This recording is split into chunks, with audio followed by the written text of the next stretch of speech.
Ito mga idol, may i-share akong video sa inyo. Nakita ko lang to sa wall ko. Nasa loob tayo ng Malacanang, no? Nag-awarding ng choir competition. So panoorin natin mga idol kung yung walang hiyang na first lady natin mga idol, no?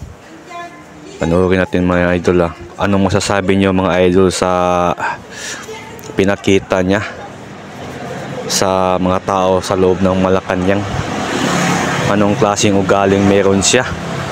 Talagang pinapakita niya talaga sa buong mundo yung malupit niya na pangit na ugali. So panoorin ito mga idol, no?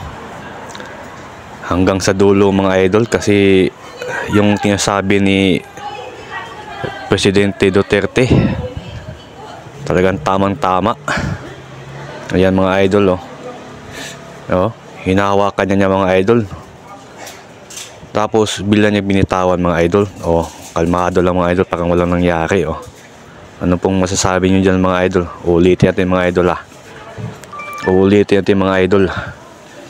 Yan mga idol, Ayun, Yan yung mga idol, Tignan mo, ina-action niya bitawan. Tumaltagal-tagal, binitawan niya talaga.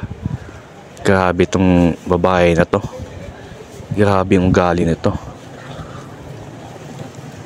Grabe talaga mga idol, kababayan.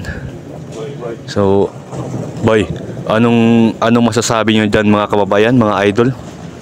Sa pinakita niyang ugali.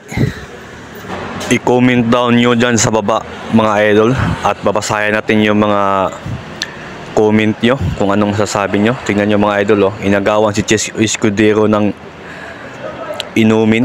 Grabe talaga. Presidential Guard nagsuicide. Minumurag.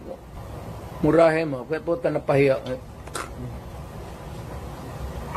Sundalo nagpakamatay. Yung PC nagsuicide talaga. Minura niya. Ni Mrs. Marcos. Kailan yan? Bago lang. Siguro mga 2 months pa lang ako na umalis.